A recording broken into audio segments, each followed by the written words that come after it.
अवधूत चिंतन श्री गुरुदेव दत्त दत्तात्रय महाराज की जय।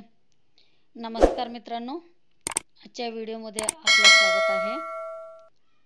आपण काही लक्ष्मी प्राप्तीसाठी काही उपाय आधी पण शिकलेलेच आहोत आणि मी सांगितलेलेच आहे तुम्हाला छोटे छोटे उपाय, आणि तुम्ही केला सुद्धा असाल। कुणाला काही धनप्राप्ती सुद्धा झाली असेल तर मित्रांनो, अजून काही तुम्हाला धनप्राप्तीसाठी मी छोटे छोटे उपाय शोधून आणलेले आहे, तर तुम्ही ते करून बघा। मी पिंपळाच्या झाडाचे सुद्धा तुम्हाला खूप फायदे सांगितलेले आहेत आधी पण, आणि कोणत्या पानाचे आहेत तर काही झाडाला प्रदक्षिणा घालायची आहेत, पण पिंपळाच्या झाडाचे बरेच काही उपयोगी येत आहे। तर पिंपळाच्या झाडाला आपण बरेच काही उपाय केलेले सुद्धा आहेत। तर आज सुद्धा मी पिंपळाच्या झाडाबद्दलच मी तुम्हाला काही उपाय सांगणार आहे, तेही धनप्राप्तीसाठी। मित्रांनो, धनाची प्राप्ती होणं सगळ्यालाच गरजेचं आहे। धन हे अशी वस्तू आहे की सगळ्यांनाच कमी पडत असते, तर सगळ्यालाच हवंसं असतं। त्यासाठी धनप्राप्ती सगळ्यांनाच पाहिजे असतं। त्यासाठी तुम्ही धनप्राप्तीची उपाय सगळेजण करायलाच पाहिजे। तर मित्रांनो, पिंपळाच्या झाडास प्रार्थनापूर्वक हळद कुंकू व्हावे, तेही सकाळी 10च्या आतमध्ये 10च्या आतमध्ये जायचं आहे पिंपळाच्या झाडाला। 10च्या नंतर पिंपळाच्या झाडाला शिवायचं नाही आहे। तर पिंपळाच्या झाडामध्ये 10 वाजेस्तर लक्ष्मीनारायणाचा वास असतो, आणि नंतर सकाळच्या वेळेस, बरं का, मी काय सांगत आहे मित्रांनो, लक्ष देऊन ऐका। सकाळच्या वेळेलाच 10 वाजेपर्यंत लक्ष्मीनारायणाचा वास असतो। नंतर 10च्या नंतर अलक्ष्मी असते, त्यासाठी पिंपळाच्या झाडाला कधीही शिवायचं नाही। 10च्या नंतर पूजा करायचं नाही, प्रदक्षिणा करायचं नाही। तर मित्रांनो, ते उलटं तुम्हाला 7:30 लागणार आहे। त्यासाठी तुम्ही 10च्या आधी करायचं आहे हे पूजा। तर मित्रांनो, मी अजून एकदा सांगत आहे की हे नियम तुम्ही 10च्या नंतर कराल, त्यासाठी मी अजून एकदा हे सांगितलेलं आहे। काही लोकांना पिंपळाच्या झाडाची पूजा म्हटल्यानंतर काही टाईमचे वेळेची पाबंदी काही असत नाही। त्यासाठी मी काही लोकांना तुम्हाला माहिती नसेल तर कोणत्या वेळेस लक्ष्मीनारायणाचा वास असतो, त्यावेळी जर तुम्ही केलात तर तुम्हाला नक्की लाभ भेटेल, त्यासाठी मी सांगत आहे। तर सकाळी 10च्या आतमध्ये पिंपळाच्या झाडाला जायचं आहे।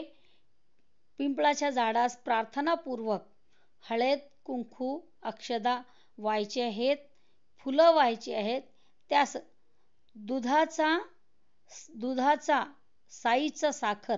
साईचा आणि साखरेचा, म्हणजे दुधामध्ये साई पण टाकायची आहे, साखर पण टाकायचं आहे, आणि त्याला नैवेद्य दाखवायचा आहे।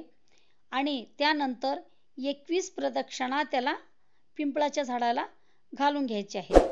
आणि तुम्ही झालं तेवढं, तुम्हाला कितीही एकही जर कथा लक्ष्मीचं मंत्र आलं तर लक्ष्मीचं जाप करत तुम्ही प्रदक्षिणा घालण्याने ते सुद्धा तुम्हाला खूप लाभदायक होणार आहे। तर तुमची प्रदक्षिणा संपेस्तोवर तुम्ही लक्ष्मीचा जाप करायचा आहे, आणि नंतर तुमच्या झाल्यानंतर पिंपळाच्या झाडाला प्रार्थना करायची आहे की तुमच्या मनाची इच्छा सांगायची आहे, आणि धनप्राप्तीसाठी मागणी करायची आहे देवाला हात जोडून आणि भक्तिपूर्वक। आणि असं नाही आहे की अविश्वास देवाला सुद्धा दाखवायचा नाही आहे, विश्वासाने केला तर तुम्हाला नक्की लाभ भेटेल। तर अविश्वास कधीच करायचा नाही देवावरती। तर त्यानंतर तुम्ही नमस्कार करून मागून घेतल्यानंतर तुम्हाला ते जे नैवेद्य दाखवलेलं दूध, साय आणि साखरेचं नैवेद्य दाखवलेलं असतं ना, ते तुम्ही त्याच झाडाच्या बुडाला घालायचं आहे, आणि नंतर तिथं एक 10-15 मिनिट बसायचं आहे। नंतर तुम्ही घरात परत यायचं आहे।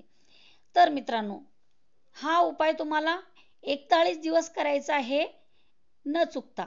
एक दिवस पण चुकायचं कामा नाही. तर नंतर तुम्हाला 41 दिवसापर्यंत तुम्हाला खूप फरक पडेल.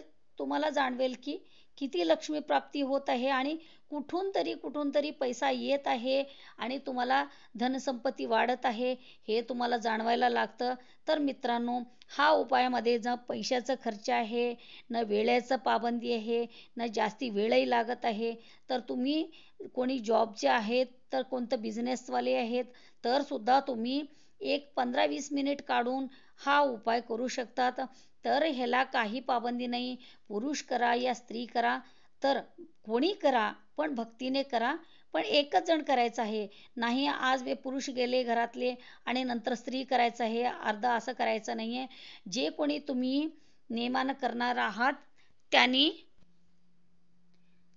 पूर्णपणे 41 दिवस करायचं आहे. आणि नंतर तुम्ही जे 41 दिवस झाल्यानंतर मग तिथे जाऊन एक 11 बुंद्याच्या लाडूचा नैवेद्य दाखवायचा आहे आणि 5 नारळं वाढवायचे आहेत तिथे आणि बुंदीचे लाडू सगळ्याला प्रसाद रूपामध्ये तेथे सगळ्याला वाटायचा आहे. नंतर उरलेला प्रसाद घरला घेऊन यायचा आहे आणि तुम्ही फॅमिली मेंबर केवढे आहात घरात त्यांनी सगळ्यांनी प्रसादाचं सेवन करायचं आहे आणि नारळाचं सुद्धा प्रसाद घ्यायचा आहे. आणि नंतर हा उपाय तुम्ही करून बघा मित्रांनो, तुम्हाला नक्की धनप्राप्तीमध्ये यश भेटेल. आणि नंतर मला सांगा की कसं तुम्हाला वाटलं हा उपाय करून. तर जे कोणी दत्तात्रयाचे परमभक्त असाल, जे कोणी माझ्या चॅनलला नवीन असाल, तर त्यांनी तुम्ही उपाय बघायच्या आधी सबस्क्राईब करायचं विसरू नका, लाईक करा, शेअर करा. तर मित्रांनो, मी असं तुमच्यासाठी छोटे छोटे उपाय शोधून आणत राहीन आणि तुम्हाला दररोज मी सांगत राहीन. तर आजच्या व्हिडिओला मी इथंच समाप्त करत आहे. पुढच्या व्हिडिओमध्ये नवीन उपायासोबत पुन्हा भेटूया आपण. तोपर्यंत तुम्हा सर्वांना माझा अवधूत चिंतन. श्री गुरुदेव दत्त दत्त. दत्तात्रय महाराज की जय. दत्तात्रयाची असीम कृपा तुमच्यावर आणि आमच्यावर सदैव राहू दे. तोपर्यंत तुम्हा सर्वांना माझा नमस्कार.